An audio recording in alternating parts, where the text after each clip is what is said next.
আসসালামু আলাইকুম। আমাদের প্রায় গত 4 দিনের কষ্টটা আজকে মোটামুটি সফল হলো। গত 4 দিন আমরা খুব দৌড়াদৌড়ি করছিলাম, যেহেতু আমি বারবারই বলছি যে চোখের অপারেশনের দায়িত্ব নিয়েছেন আমাদের বিজয়ের প্রেসিডেন্ট খালেদা ইয়াসমিন রুবি, জামিলা আপু এবং বিজয়ের অ্যাডভাইজার নীলুফার করিম আপু।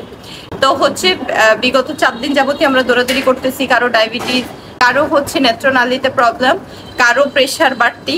তো হচ্ছে যে সবকিছু মিলিয়ে দিলে আসলে 4 দিন এটা নিয়ে খুব দৌড়াদৌড়িতে ছিলাম। পঞ্চম দিন সবকিছু ঠিকঠাক মতো আজকে সকালবেলা তাদের অপারেশনটা সম্পূর্ণ হলো এবং আলহামদুলিল্লাহ আমাদের রুগীরা সবাই ভালো আছে।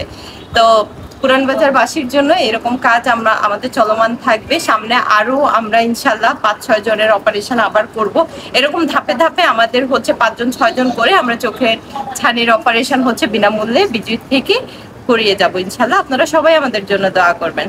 এবং এটার পিছনে সবচেয়ে বড় সাপোর্ট হিসেবে যিনি ছিলেন, সারাক্ষণ ডক্টরের সাথে তদারকি করা, রুগীদের সাথে তদারকি করা, বাড়ির থেকে খুঁজে খুঁজে রুগী নিয়ে আসা, তাদের সাথে পরিবার পরিজনদের সাথে সাক্ষাৎ করে কথা বলা, সেটা করেছেন আমাদের অনলাইন প্রেস ক্লাবের প্রতিষ্ঠাতা এবং বিজয়ী স্বপ্নদ্রষ্টা মোহাম্মদ আশিক খান।